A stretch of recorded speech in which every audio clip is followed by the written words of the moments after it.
हाँ बेटा, अब इसका चैप्टर का लास्ट टॉपिक अपन चालू कर रहे हैं, कैमरा। ठीक है, कैमरा में अपने को दो पढ़ना है। ठीक है, कैमरा में हम दो टाइप के पढ़ेंगे, एक तो पिन होल कैमरा। पहला क्या पढ़ेंगे बेटा? Pin hole camera. बड़ी जबरदस्त चीज है पिन होल कैमरा, बड़ी बेहतरीन चीज है ना, ये आप घर पे ही बना सकते हो, है ना। पिन होल कैमरा देखो क्या होता है बेटा, इसमें एक ऐसा बॉक्स होता है जो सब तरफ से पैक होता है ना। आप यहाँ पे एक बटर पेपर या कुछ भी लगा सकते हो, है ना, और यहाँ पे एक होल करो। ये इस होल की साइज वेरी इंपॉर्टेंट। आप ना ज्यादा छोटा होल ले सकते हो ना ज्यादा बड़ा। सर क्यों, बताऊंगा अभी मैं, है ना। अच्छा, ये काम कैसे करता है देखो, this is separation between screen. ये एक तरीके से काइंड ऑफ स्क्रीन है, हालांकि स्क्रीन नाम की कोई चीज नहीं होती यहाँ, मतलब एक पीछे वाला बैक सरफेस है। जैसे फॉर एग्जांपल यहाँ पे एक ट्री है, ये एक बहुत बड़ा सा ट्री है ना। अब देखो यहां से, अब देखो ये होल में क्या होता है, कैसे इमेज बनती है देखना। इस होल से निकलने वाली ये लाइट रे, है ना, चूंकि होल की साइज बहुत छोटी है तो मल्टीपल रे नहीं जा रही है, मतलब जा रही है दूसरी जगह की रे। मतलब यहां से भले 10 रे चली जाए कोई दिक्कत नहीं, यहां वाली रे नहीं जा पा रही है। यहां वाली रे जो जाएगी वो अलग जगह जाएगी, उस जगह नहीं जाएगी। तो ये रे यहां आई, ठीक है। अच्छा, थोड़ा इसको पास ले लेते हैं ना, ये लो, है ना, ये रे यहां आई, ये ठीक है, ये रे आई। अच्छा, यहां से निकलने वाली रे एक अलग जगह जाएगी, ठीक है। यहां से निकलने वाली रे एक अलग जगह जाएगी।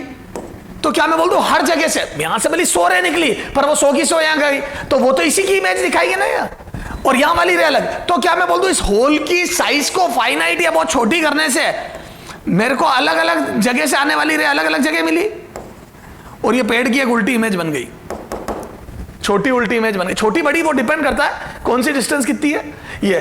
तो क्या मैं बोल दूं होल की साइज छोटी करने से यहां वाली रे यहां, ये इसको ना इमेज बोल सकता हूं ना शेडो बोल सकता हूं। This is not shadow as well as not shadow. ना तो आप इसको शेडो बोल सकते हो, है ना, है ना, नॉट शेडो इस दोनों के बारे में लिखना ना।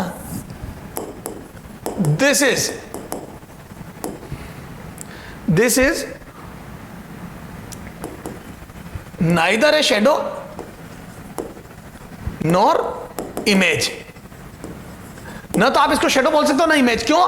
क्योंकि देखो शेडो होता है तो डार्कनेस मिलनी चाहिए। शेडो किसको बोलते हैं? जहां पे अंधेरा मिले, हमारा मतलब रे पहुंच ना पाए, वो शेडो है। क्योंकि है ना, तो ना तो कंप्लीट डार्कनेस है वहां, और ना रे इंटरसेक्ट कर रही है, मतलब रिफ्रैक्टेड या रिफ्लेक्टेड रे का इंटरेक्शन थोड़ी होता है, यहां मल्टीपल रे सुपर इंपोज थोड़ी हो रही है। क्लियर है? तो because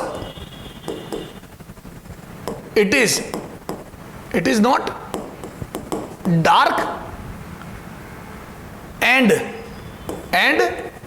not an image, not an image. Image क्यों नहीं है? Not an image. It is not dark and not an image as light ray do not intersect each other. Do not, you लिख दो interact, do not intersect each other. Image जहां होती है each other, image जहां बनती है बेटा वहां तो लाइट रे इंटरेक्ट करती है, इंटरसेक्ट करती है एक दूसरे को, है ना। सर इससे क्या हुआ, अगर ये जैसे यहां पे स्क्रीन नहीं रखूं मैं, है ना, तो एरियल इमेज थोड़ी बनेगी, हवा में इमेज थोड़ी बनेगी, क्योंकि इमेज इंटरसेक्ट ही नहीं कर रही है। क्लियर है? हाँ, and hence we can't see, hence भाई जब ray intersect, hence we can't see aerial image. We can't see aerial image without screen. Aerial image without screen. Screen के बिना आप एरियल इमेज थोड़ी देख पाओगे। In the absence of screen आप नहीं देख पाओगे। क्यों? क्योंकि रे इंटरसेक्ट नहीं कर रही है एक दूसरे से। क्लियर है? तो हवा में कोई रे मिलके इमेज बन नहीं रही है। समझ गए? तो ये बात है। तो ना तो ये परफेक्ट इमेज है, ना ये शेडो है। ठीक है? क्लियर है क्या? तो अपन इसको ना तो इमेज बोल सकते हैं ना शेडो बोल सकते हैं, बस ये इल्यूमिनेटेड रीजन है ड्यू टू दिस होल। ठीक है? अच्छा, तो पहला पॉइंट तो ये हो गया, ये तो ना तो इमेज है ना वो है, तो ये फर्स्ट पॉइंट है, ना तो ये शेडो है ना इमेज है, ठीक है। कभी बोलना मत इसको शेडो इमेज, ठीक है। ये सिर्फ एक मतलब होता ना कि इल्यूमिनेटेड रीजन है, लाइट का इल्यूमिनेटेड रीजन है, पेड़ से आने वाली लाइट से इल्यूमिनेटेड रीजन है, ठीक है ना। चलो, एज देखना, as size of pinhole, as the size of pinhole decreases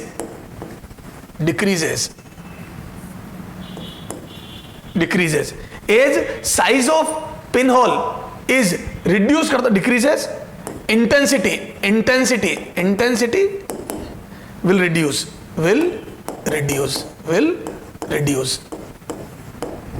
है ना, will reduce due to decrease है ना, intensity will reduce and और क्या होगा, and image will be blurred, sir image blurred क्यों हो जाएगी, image will be blurred sir image blurred क्यों हो जाएगी, due to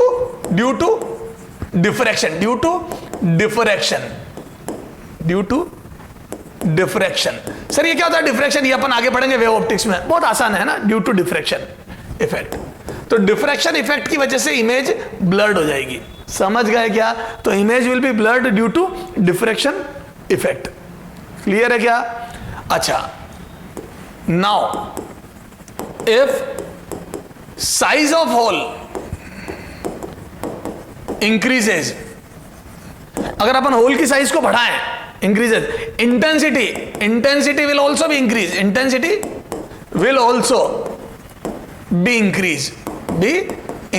know doubt intensity तो बढ़ेगी है ना, will also be increase and चलो intensity and image intensity image will again B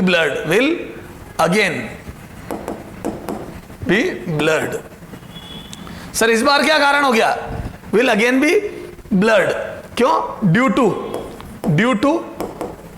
to superposition of image, due to superposition of image formed by different part of object। Sir कुछ समझ में नहीं आया, बताता हूं, देखो इधर देखो क्या होगा, अगर अपन साइज बड़ी कर देंगे, इधर देख, तो मैं बोल दूं अगर मैं यहां पे साइज बड़ी कर दूंगा, तो जैसे ये पेड़ की यहां से रे आ रही थी, अब जैसे ये साइज बड़ी हो गई, इधर देख, इधर मैं यहां साइज बड़ी कर दूंगा होल की, जैसे ये बड़ा होल कर दिया, मान लो ये बड़ा होल कर दिया, तो बोल दूं ये जो पेड़ था पहले सिर्फ ये वाली रे यहां पहुंच रही थी, अब मैं बोल दूं ये वाली भी पहुंच गई, ये देख कहीं और से आने वाली रे भी पहुंच जाएगी, पहले सिर्फ ये रे पहुंच रही थी, अब मैं बोल दूं ये वाली रे भी यहां पहुंच गई, ये देख ना, ये देख पहले ये रे यहां पहुंच रही थी, अब मैं बोल दूं ये वाली भी पहुंच गई, अब मैं बोल दूं ये वाली भी पहुंच गई, ये तो फिर क्या इमेज बनी, कुछ नहीं बनी, ये सबका सुपरपोजिशन हो गया, इसलिए कुछ दिखेगा ही नहीं, इसीलिए तो पिन होल लेना पड़ता है ना, तो होल की size is very important, clear है क्या बेटा जी। तो ये अच्छा, अब सर साइज, ऑब्जेक्ट की साइज और इमेज की साइज में रिलेशन क्या होगा, अभी दिखाते हैं, यहां पे होल वापस छोटा कर दो बेटा,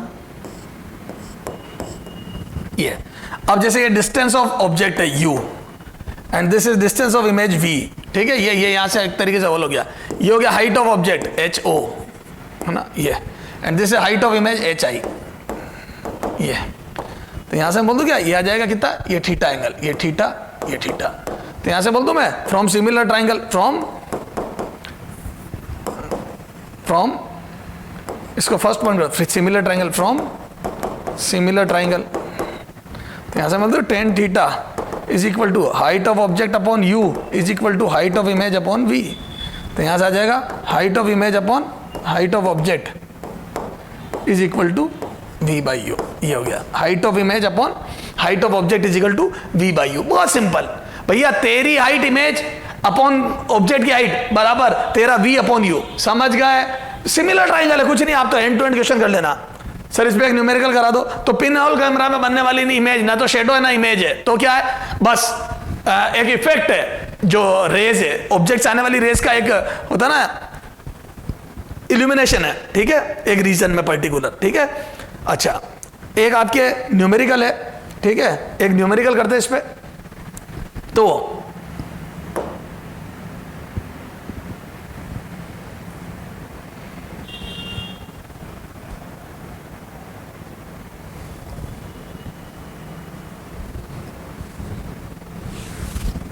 है ना, ये देखो आपके मॉड्यूल में क्वेश्चन है एग्जाम्पल 16, है ना, मैं वही करा रहा हूं example. A pin hole camera with,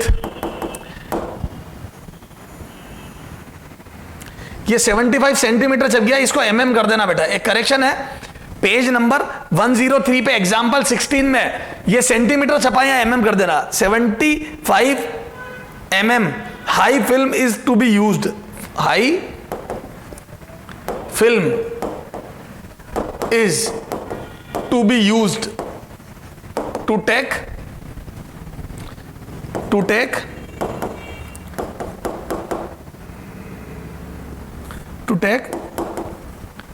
picture of a 10 metre high tree.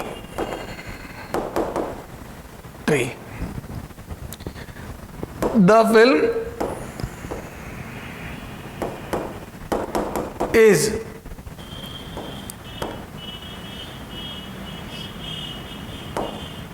at 150 mm, at 150 mm from a pinhole, from a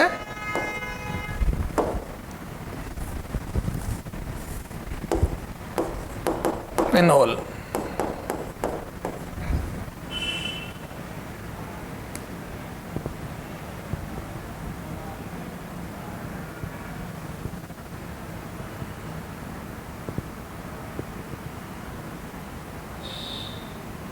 है ना, हाउ फार, क्वेश्चन है how far should the camera be from the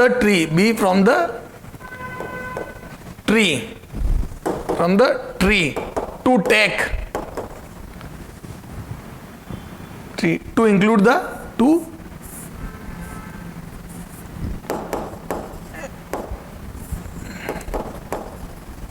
include the full height of tree, थोड़ा सा घुमा फिरा के language दी हुई है अपने को। क्या है अपने को, क्या है, ये है क्वेश्चन। सॉल्यूशन में मैं डायग्राम बना के बता रहा हूं, ठीक है। ये जैसे पिन होल है, ठीक है, ये कोई ट्री है, ठीक है, 10 मीटर इस ट्री की हाइट है, ठीक है, ट्री की 10 मीटर हाइट है। ये यू अपने को पता करना कितना दूर है, कैमरा इससे कितना दूर है, और ये 150 mm दूर स्क्रीन है, और ये 75 mm की हाइट है इस स्क्रीन की, है ना, यूं समझ लो ये स्क्रीन है, ये 75 mm। तो ये अपने को पूरी इस पे बनानी हाइट है ना, ये 75 mm ये स्क्रीन है ना, ये फिल्म है, ये 75 mm, 75 mm की फिल्म है। तो 75 mm की फिल्म पे पूरे ट्री की पिक्चर उतारनी है अपने को, है ना, ये है पूरी लिखा ना उसने, the pinhole camera with 75 mm high film is to be used to take picture. इस 10 मीटर की पूरी पिक्चर इस 75 mm लंबी फिल्म पर लेनी है, ठीक है, मतलब इतना ही है स्क्रीन कैमरा में, इतनी जगह है, ठीक है। चलो साहब, तो अपने पास v है, ये हाइट ऑफ इमेज, एक तरीके से this is height of image, height of object है अपने पास, और u पता करना है, और v अपने पास, है ना, u पता करना है। तो मैं यहां से बोल दूं फ्रॉम सिमिलर ट्राइंगल, रटे मत, हैंड टू हैंड ताजा ताजा बना, 10 पाई बराबर, कुछ भी याद मत कर। तो मैं बोल दूं height of object upon u is equal to height of image upon v। तो यहां से बोलो height of object 10 metre, u कितना है निकालना है, इज इक्वल टू, यहां पे आ जा, हाइट ऑफ इमेज 75 mm और v 150 mm। तो यहां से बोलो u बराबर कितना आ जाएगा, 150 mm upon 75 mm into 10 metre. तो यहां से काटा पीटी हो गया, मेरा तो आ रहा है कितना, 20 मीटर आ रहा है, 20 मीटर, यही आंसर दिया है। तो u बराबर 20 मीटर, 20 मीटर दूरी पर ट्री होगा कैमरे से, कैमरे के पिन होल से। तो न्यूमेरिकल कर लो कि कुछ नहीं है, न्यूमेरिकल में सिमिलर ट्रायंगल बनाना है, बस खत्म बात। ये तो फिर भी बड़ा घुमा फिरा के दिया, वहां सीधा सीधा होगा। इतने मीटर का कोई ट्री है, इतनी आपकी स्क्रीन की लेंथ है, पिन होल और स्क्रीन के बीच की दूरी इतनी है, और ट्री इतना दूर है, या कितना दूर है ये बता दो। बहुत सीधे सीधे दिए हुए होंगे, ठीक है। तो सर ये समझ में आ गई। तो ये बात हो गई इसकी। अब अपने को पढ़ना, ये तो क्या पिन होल कैमरा, अब अपने को पढ़ना है अपना कैमरा जो होता है ना, ओरिजिनल जो कैमरा होता है, ठीक है, लेंस कैमरा जिसका नाम होता है। तो अब है बी, लेंस कैमरा, ठीक है। ये भी आसान है, कोई दिक्कत नहीं है। अब देखो इसमें क्या होता है बेटा, लेंस कैमरा में देखो मेन इसमें बस सिर्फ लेंस, एक तरीके से लेंस का न्यूमेरिकल कर रहे हो, यही बात से बनना। देखो ये हो गया अपना एक लेंस, ठीक है। यहां पे क्या होता है बेटा, एक एपर्चर होता है ना, ये जहां से अपन इसको अलाउ करते हैं कि कितना, ये एपर्चर, इसका एरिया है ना। यहां पे शटर लगा होता है, क्या लगा होता है बेटा, शटर। ये कितनी देर के लिए खुलेगा, ये हमारे हाथ में होता है, ये शटर, ये हमारे कंट्रोल में होता है, ये शटर, ठीक है। और यहां पे होती है एक फिल्म, है ना, ये फिल्म, ये रील, इस पे फिल्म बनती है,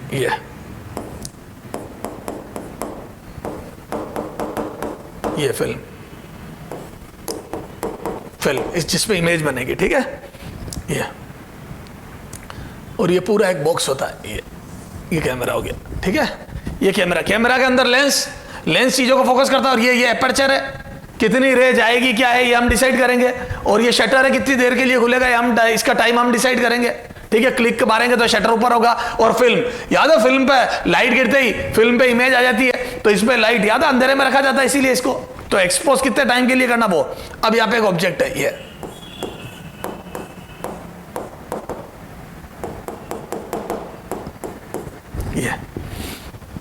ये एक आदमी है।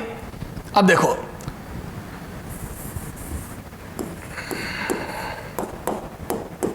ठीक है, ये आदमी है, इससे निकलने वाली रे। अब देखो किसी भी फिल्म पर, ये ध्यान रखना, किसी भी फिल्म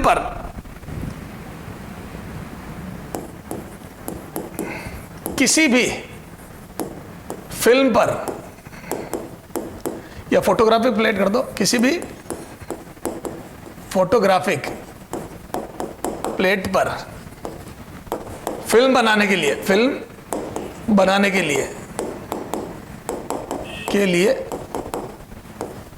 एक पर्टिकुलर अमाउंट ऑफ एनर्जी की जरूरत होती है। क्लियर है? लेट से वो है I into S into T, है ना, ये कांस्टेंट होता है।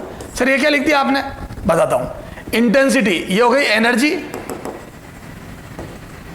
पर यूनिट एरिया पर सेकेंड, ये हो गया इंटेंसिटी। तो ये यहां से इंटेंसिटी कंट्रोल होगी, ये कितनी, आज लाइट की इंटेंसिटी कितनी है, या आज लाइट की, ठीक है। ये हो गया एरिया, ये अपर्चर का area, this is area S, area S.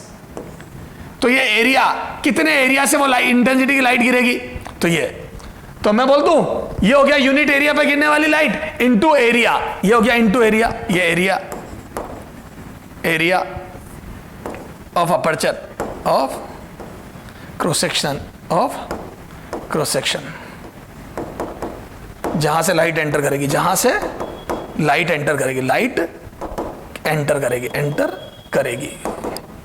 Clear है क्या? तो कैमरा में जहां से, जिस एपर्चर से लाइट एंटर करेगी उसका एरिया, और वहां गिरने वाली इंटेंसिटी, तो इंटेंसिटी इंटू एरिया हो जाएगी एनर्जी पर सेकेंड। तो पर सेकेंड इतनी एनर्जी गिर रही है, पावर आ गई एक तरीके से, दिस इज पावर, ये पावर आ गई, इंटू टी एक्सपोजर टाइम, ये क्या होगा, exposure time, this is exposure time, ये क्या हो जाएगा बेटा, एक्सपोजर टाइम टी, है ना, ये एक्सपोजर टाइम, ये एरिया जहां से लाइट, और ये एनर्जी पर सेकेंड, पर यूनिट एरिया पर सेकेंड, कितनी एनर्जी पर, तो ये हो गया टोटल एनर्जी। तो टाइम से टाइम कट गया, एरिया से एरिया कट गया, ये आ गया टोटल एनर्जी, ये कांस्टेंट होती है।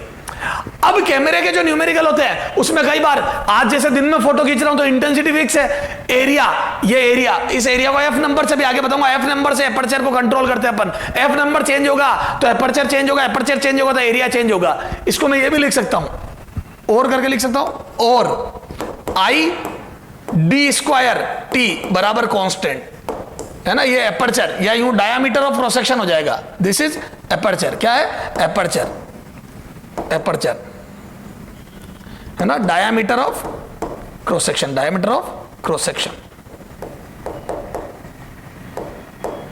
जहां से लाइट एंटर कर रही है उस क्रॉस सेक्शन का डायामीटर। तो ध्यान रखना, डायामीटर या एपर्चर बोलते हैं इसको।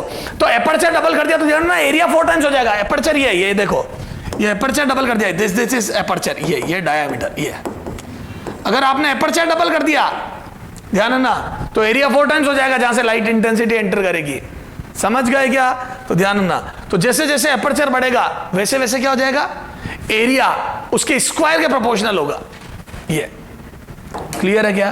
तो ये, तो इन तीनों का मल्टीप्लिकेशन। तो जब हम एक निश्चित टाइम पर या दिन में फोटोग्राफी कर रहे हैं तो आप एपर्चर बदलते जाओ, आपका एक्सपोजर टाइम कम ज्यादा होता जाएगा। आप एपर्चर बड़ा करोगे, एक्सपोजर टाइम घट जाएगा, तो आपकी फोटो आ जाएगी। क्यों? क्योंकि एक पर्टिकुलर इंटेंसिटी चाहिए। तो जितना एपर्चर बड़ा उतना आपका एक्सपोजर टाइम कम होगा। ठीक है, जितना एपर्चर बढ़ेगा उतना एक्सपोजर टाइम कम होगा। क्लियर है क्या? फिर वो एफ नंबर की बातें मैं बाद में बताऊंगा, अभी है। अच्छा, कई बार हम एपर्चर तो फिक्स रखते हैं, है ना, एपर्चर तो फिक्स रखते हैं, हम एफ नंबर के साथ छेड़छाड़ नहीं करते। अब दिन में और रात को फोटोग्राफी, शाम को फोटोग्राफी कर रहे हो तो दिन में फोटो ज्यादा इंटेंस आएगा या ज्यादा तगड़ा। क्यों? क्योंकि दिन में इंटेंसिटी ज्यादा तो आपका एक्सपोजर टाइम घट जाएगा। तो दिन में एक्सपोजर टाइम कम चाहिए, थोड़ा शाम को एक्सपोजर टाइम बढ़ाना पड़ता है। क्लियर है? चलो सर, समझ में आ गई। तो इस टाइप के न्यूमेरिकल बनते हैं, तो बड़ा आसान है ना। अब देखो, पहला, if aperture is fixed, aperture is fixed, then अगर मैं एपर्चर को फिक्स, देन आई टी बराबर कांस्टेंट, आई टी बराबर कांस्टेंट। बेटा ये रटो मत, तो मैं बोल दूं I1 T1, पहली इंटेंसिटी पहला बराबर I2 T2। ये क्लियर है? एग्जाम्पल कर ले, end to end example. If intensity at evening is 1/4 of daytime, if exposure time in day was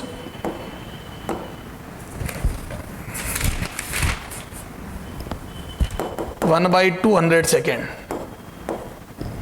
ठीक है, देन इन इवनिंग, है ना, exposure time will be, exposure time will be, दिन में इवनिंग में एक्सपोजर टाइम कितना होगा? तो मैं बोल दूं, अब देखो कुछ नहीं बोला था, एपर्चर कांस्टेंट है तो I1 T1 बराबर I2 T2, और इंटेंसिटी बदलेगी, एक्सपोजर टाइम बदलेगा। तो मैं बोल दूं दिन में इंटेंसिटी I0 थी और एक्सपोजर टाइम 1/200 था, तो मैं बोल दूं इंटेंसिटी I0/4 हो गई शाम को, तो एक्सपोजर टाइम 4 गुना आ जाएगा। अरे बोलो, तो यहां से बोल दूं T2 will be 4 times of T1 and this is 4 times of 1/200। तो बोल दूं ये आ जाएगा कितना, T2 बराबर 1/5 सेकेंड, सॉरी 1/50 सेकेंड, 4 गुना ना 1/50 सेकेंड, 1/50 सेकेंड। क्लियर है? ये 1/50 सेकेंड, पहले था 5 मिली सेकेंड, इस बार आ जाएगा 4 गुना 20 मिली सेकेंड। तो मैं बोल दूं this is 20 millisecond, 20 millisecond, और ये था 5 मिली सेकेंड, 5 मिली सेकेंड। तो 5 मिली सेकेंड था और 20 मिली सेकेंड हो गया, 4 गुना हो गया क्या? सही बात है। अगर इंटेंसिटी 1/4 हो जाएगी तो exposure time will be 4 times. मच्छर क्वेश्चन है, कुछ भी नहीं है ना। अभी कैमरा का न्यूमेरिकल आता second, if intensity is fixed, intensity is fixed, जैसे दिन में ही फोटोग्राफी कर रहे हो, अब का जो प्रोफेशनल के फोटोग्राफर होते हैं वो एफ नंबर बदलते हैं, इंटेंसिटी इज फिक्स्ड, आई बराबर कांस्टेंट। तो मैं बोल दूं क्या हो जाएगा, S1 T1 बराबर S2 T2, और D1 square T1 is equal to D2 square T2। ये सर इस पर न्यूमेरिकल आ जाओ। Example, if aperture of a camera, अभी एफ नंबर की बात नहीं, of a camera is doubled and then what will be the new exposure time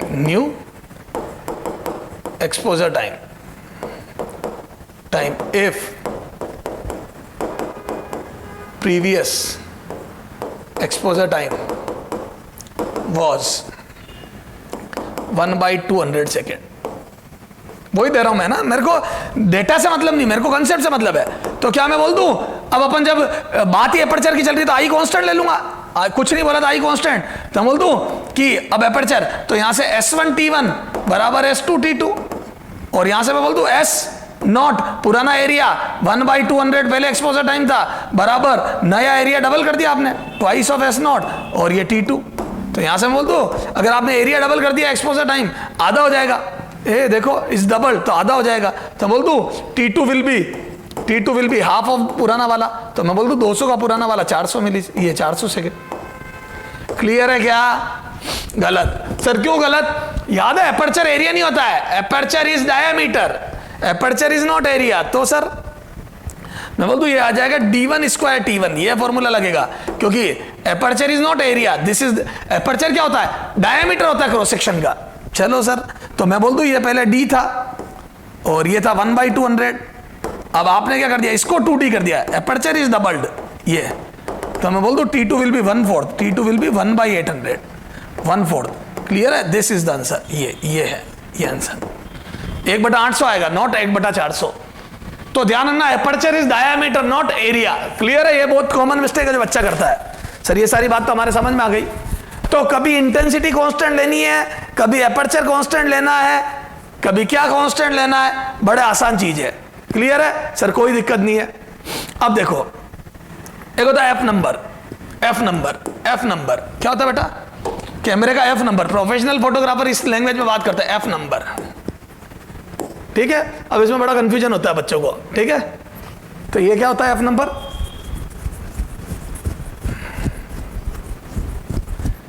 it is ratio of focal length of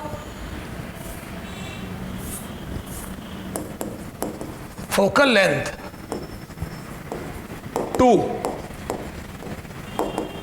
aperture of lens ठीक है? तो क्या आ जाएगा? एफ नंबर बराबर F number is equal to focal length upon aperture. ठीक है?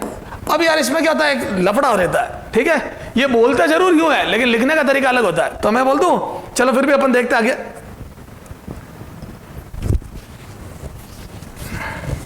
ठीक है?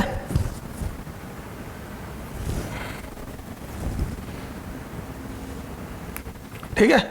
अब जैसे एक एग्जांपल से समझ में आएगा, F number of a camera is f/2.8 है ना, f/2.8 या चलो f/10 कर दो, f/10 होता नहीं है लेकिन मैं एक एग्जाम f/10 मीन्स है ना, f/10 मीन्स। अब समझना, अब लिखा यूं है, अब f नंबर कई बच्चे समझ जाते हैं 10 है, नहीं, means aperture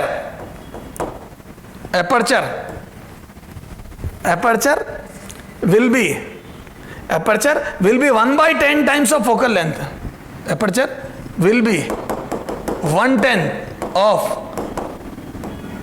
focal length of lens. Lens की जो फोकल लेंथ है उसका 1/10 एपर्चर होगा। तो अब जैसे एफ नंबर में कर दूं 1/20, तो मैं बोल दूं एपर्चर 1/20 होगा फोकस का, यानी कि मैं बोल दूं ये एक तरीके से ये नंबर जितना बढ़ता जाएगा उतना एपर्चर कम होता जाएगा। तो एफ नंबर एक्चुअल में बोलते हैं उसको, वो ये बोलेगा एफ नंबर बढ़ने के साथ साथ एपर्चर कम होगा। क्या बोलते हैं उसमें? एफ नंबर बढ़ने के साथ साथ एपर्चर कम होगा। तो अब एफ नंबर ये नहीं, ये नंबर को बोल रहा है एक तरीके से, समझ रहे हो? तो बोल दूं एपर्चर तो ये नंबर, एफ नंबर इसको बोला जाता है बेसिकली, दिस इज नंबर, है ना। Aperture is inversely proportional to F number, clear है ये। तो aperture is inversely proportional to F number. तो जैसे जैसे नंबर बढ़ता जाएगा 10, 20, 30 ये वाला, तो वैसे वैसे एपर्चर छोटा, 1/20th of this, 1/30th of this, ठीक है। अब कुछ एफ नंबर आपको ध्यान होने चाहिए, समझना ध्यान से हो। देखो जब एफ नंबर 2 होगा तो एफ नंबर का स्क्वायर, सर क्यों एफ नंबर का स्क्वायर? क्योंकि याद है, अभी देख मैं बताता हूं तेरे को, एफ नंबर है ना, तो देखो एपर्चर एफ नंबर के इनवर्सली प्रोपोर्शनल आ गया, और याद है आपको ये एपर्चर इधर देख, और exposure time inversely proportional to aperture होता है ना। एपर्चर एफ नंबर के इनवर्सली प्रोपोर्शनल आ गया, और exposure time is inversely proportional to aperture का स्क्वायर। तो यहां से बोल दो is proportional to F number का स्क्वायर, एक्सपोजर टाइम। मैं तो फिर भी ये सलाह दूंगा, रटो मत ये। तो देखो ना, एपर्चर एफ नंबर के इनवर्सली प्रोपोर्शनल है, जितना एफ नंबर बढ़ा, जैसे एफ नंबर 10 से 20 कर दिया तो फोकस का 1/20th 1/30th, तो जितना एफ नंबर बढ़ेगा उतना एपर्चर छोटा होगा, और जितना एपर्चर छोटा होगा उतना एक्सपोजर टाइम बढ़ेगा, क्योंकि एपर्चर का स्क्वायर का इनवर्सली प्रोपोर्शनल होता है। देखो एक्सपोजर टाइम इज, अरे ये देखे ना, ये d² बराबर कांस्टेंट, ये d², तो मैं बोल दूं exposure time is inversely proportional to aperture का स्क्वायर। तो जितना एपर्चर बढ़ेगा, एपर्चर के स्क्वायर के इनवर्सली प्रोपोर्शनल है, तो मैं बोल दूं exposure time is inversely proportional to aperture का स्क्वायर, और एपर्चर हो गया एफ नंबर के इनवर्सली प्रोपोर्शनल, तो एफ नंबर, जितना एफ नंबर बढ़ेगा उतना एपर्चर छोटा और एक्सपोजर टाइम स्क्वायर के प्रोपोर्शनल बढ़ता जाएगा। क्लियर है?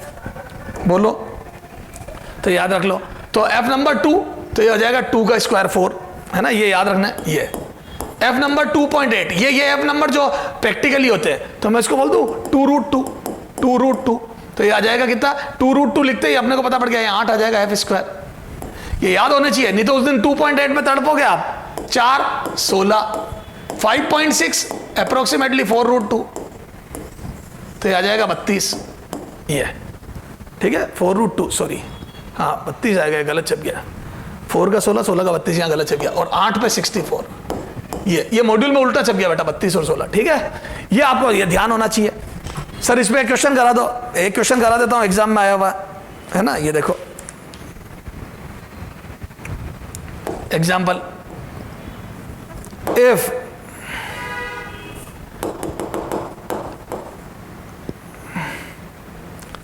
Exposure time of camera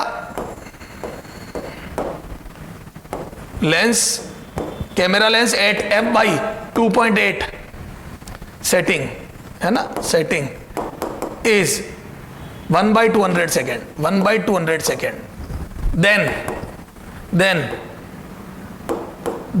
the correct exposure time, the correct exposure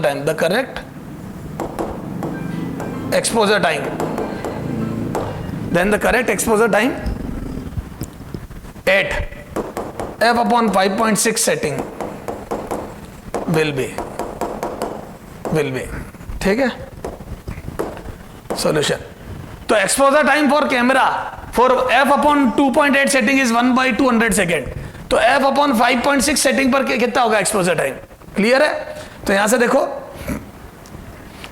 अब देखो मैं बोल दो f नंबर बढ़ गया, देखो नंबर ये नीचे वाली चीज है, तो 2.8 से 5, तो मैं बोल दो f नंबर डबल हो गया, और f नंबर डबल हो गया, तो मैं बोल दूं एपर्चर इस फोकस का, यार ये फोकस भाई 1.2 है, 2.8 है, ये फोकस है, तो मैं बोल दूं एपर्चर आधा हो गया, और एपर्चर आधा